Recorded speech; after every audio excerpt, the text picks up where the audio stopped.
Bismillahirrahmanirrahim. Assalamualaikum warahmatullahi wabarakatuh. Selamat malam, Bapak Masus dan juga rekan-rekan mata kuliah Logika dan Penalaran Ilmiah. Saat ini kami dari kelompok 5 ingin mempresentasikan hasil dan juga hasil laporan yang telah kami buat yang berjudul tentang pemahaman mahasiswa UNJ terhadap konsep rangkaian listrik, seri, dan paralel dalam kehidupan sehari-hari. Next.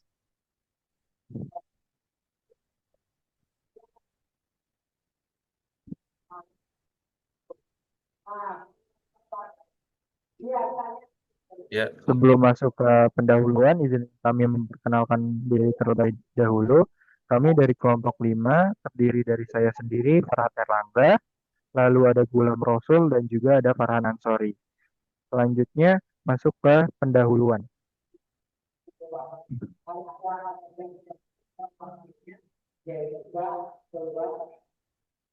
Latar belakang. Fisika merupakan salah satu bagian dari ilmu pengetahuan atau IPA yang memiliki banyak konsep khas. Konsep-konsep khas ini seringkali dinamakan sebagai konsep fisika. Dan pemahaman yang benar dan mendalam terhadap konsep akan mempermudah mahasiswa dalam belajar fisika. Namun demikian, seringkali mahasiswa masih memiliki pemahaman konsep yang salah atau sering dinamakan miskonsepsi. Salah satu dari sekian banyak miskonsepsi yang pernah diteliti adalah miskonsepsi pada konsep rangkaian listrik arus searah, seri, dan paralel.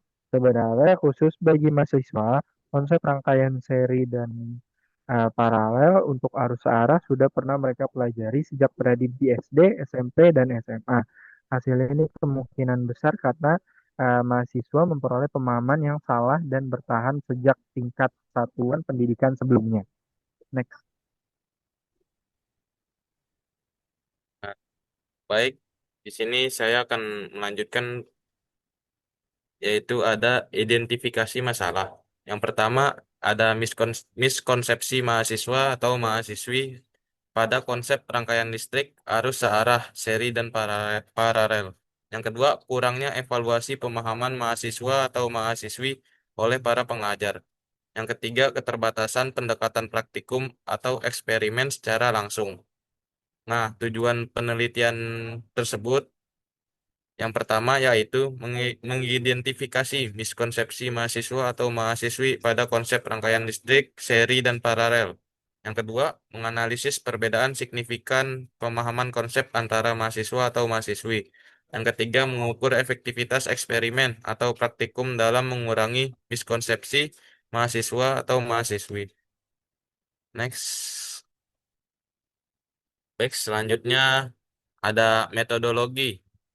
Yang yang pertama yaitu ada waktu dan tempat yang dimana penelitian kami ini dilaksanakan pada bulan Mei hingga Juni tahun 2025. Lokasi pelaksanaan penelitian adalah di Universitas Negeri Jakarta, Kampus A. Lalu metode penelitian yang kami buat, metode yang digunakan dalam penelitian ini adalah metode deskriptif kuantitatif. Untuk alur penelitiannya, alur pelaksanaan penelitian ini dirancang dalam beberapa tahapan sistematis sebagai berikut. Yang pertama, identifikasi masalah. Yang kedua, perumusan tujuan dan rumusan masalah. Ketiga, penyusunan instrumen penelitian. Keempat, pengambilan sampel dan penyebaran angket. Yang kelima, pengumpulan dan pengolahan data. Yang keenam, analisis data. Tujuh, interpretasi dan penyusunan laporan. Next. Lanjut, masih ada metodologi yaitu populasi dan sampel. Populasi atau keseluruhan subjek yang menjadi sasaran dari penelitian ini adalah seluruh mahasiswa atau mahasiswi di Universitas Negeri Jakarta. Sampel diambil sebanyak 30 mahasiswa atau mahasiswi atau responden dari total pengisian survei. Untuk instrumen penelitian kami yaitu pengumpulan data yang digunakan metode pengisian kuesioner atau angket dengan total 10 butir pertanyaan. Angket atau kuesioner disusun berdasarkan 5 indikator yang mewakili aspek pemahaman mahasiswa terhadap rangkaian seri dan paralel. Untuk variabel penelitiannya, ada 4 variabel yang terdapat dalam penelitian ini yaitu variabel bebas atau independent variable. pengalaman langsung dan paparan mahasiswa atau mahasiswi terhadap penerapan rangkaian listrik seri dan paralel pada situasi nyata. Yang kedua ada variabel terikat atau independen variabel, pemahaman mahasiswa atau mahasiswi terkait rangkaian seri dan paralel secara konseptual, analitis, dan praktis. Yang ketiga ada variabel antara atau intervening atau mediator yang digunakan untuk minat atau motivasi belajar mahasiswa dan mahasiswi. Yang kedua ada rasa keingintahuan. Lalu terakhir ada variabel kontrol atau moderator. Itu ada fasilitas penunjang kegiatan belajar. Lalu kedua ada latar belakang pendidikan sebelumnya. Selanjutnya dilanjutkan oleh teman saya.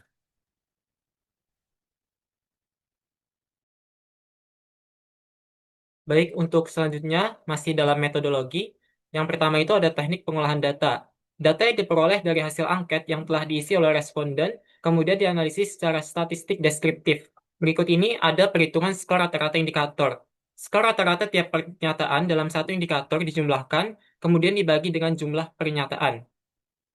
Di sampingnya ini ada kategori atau kriteria skor rata-rata, di mana 4,21 hingga 5 itu digolongkan ke dalam kategori sangat paham, 3,41 hingga 4,2 dikategorikan sebagai paham, 2,61 hingga 3,4 dikategorikan sebagai cukup paham, 1,81 hingga 2,6 itu kurang paham, dan 1 hingga 1,8 tidak paham sama sekali. Boleh di next.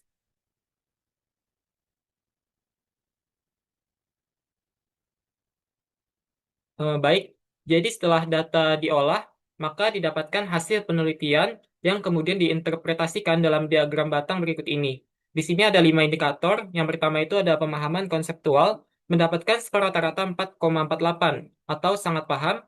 Kemudian indikator yang kedua itu ada penerapan dalam kehidupan sehari-hari, mendapatkan skor rata-rata 4,18 atau paham. Kemudian yang ketiga itu ada pemahaman dari praktikum, mendapatkan skor rata-ratanya 4,32 yang dikategorikan sebagai sangat paham. Selanjutnya yang keempat itu ada pemecahan masalah, mendapatkan skor rata-rata 4,05 yang dikategorikan sebagai paham. Yang terakhir itu ada evaluasi dan perbandingan, mendapatkan skor 3,9 atau paham. Hasil penelitian menunjukkan bahwa pemahaman mahasiswa Universitas Negeri Jakarta terhadap konsep rangkaian seri dan paralel secara umum berada pada kategori sangat paham, hingga paham berdasarkan kelima indikator yang diukur.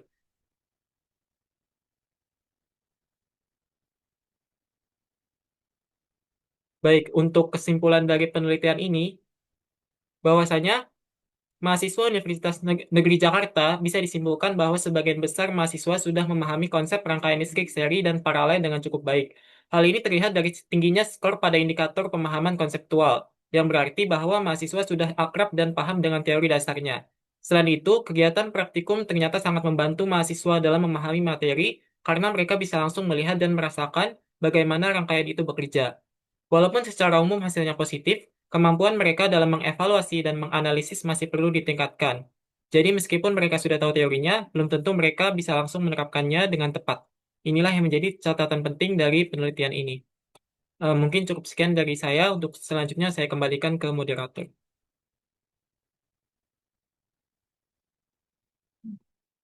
Baik, terima kasih Gulam dan Farhat. Mungkin itu saja kami dari kelompok 5 yang dapat kami sampaikan. Terima kasih kepada Bapak Masus dan juga rekan-rekan teman-teman logika dan penalaran ilmiah. Kurang lebihnya mohon maaf. Wassalamualaikum warahmatullahi wabarakatuh. Terima kasih.